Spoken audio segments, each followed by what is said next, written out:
So I read the first 20 pages of The Trading Game by Gary Stevensons, and I like it so far.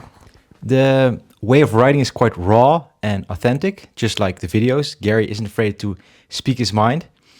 Warning, this video is going to contain some spoilers about the book. He talks about growing up in London, and he's from a working class background, but he figured he was pretty good at maths and economics, and he was always looking, when he was playing with friends in his neighborhood, he was looking of not the flats or maybe the offices, the high buildings of the city of London, and he heard on the playground, well, that's where the money is made.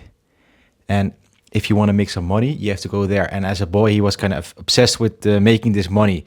He was drawn to it because he was good at maths and economics. And he heard, well, okay, if you want to get into the city, you have to go to the LSE, the London School of Economics. So he went there.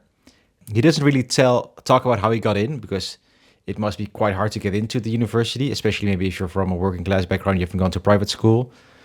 But I'm not sure how the system works in the UK. Maybe it works just as in the Netherlands, where it's as long as you take a certain level in high school, you can go to any university you want. Maybe it's similar in the UK, I don't know. But he goes and he talks about that actually his tactic for getting into to a big investment bank was just sit at the front of class and study hard.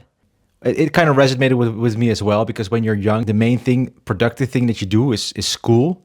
And some people, of course, they maybe don't like school or something, or they think, okay, I can become a footballer or whatever, and they don't take it seriously. But for me, when I grew up, it was always, okay, I'm gonna, get my job later through being good at school now. So I was also always doing the same thing, if I get good grades now, then you get a good job later.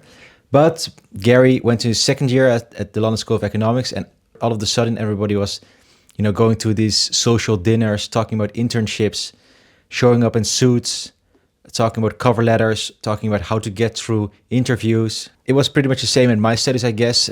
There was much less focus on actually learning or studying about economics, much more on how to get a job, networking, stuff like that. And I was always more interested in the studying part of it. So there was also always a little bit of a disconnect with the fellow students sometimes.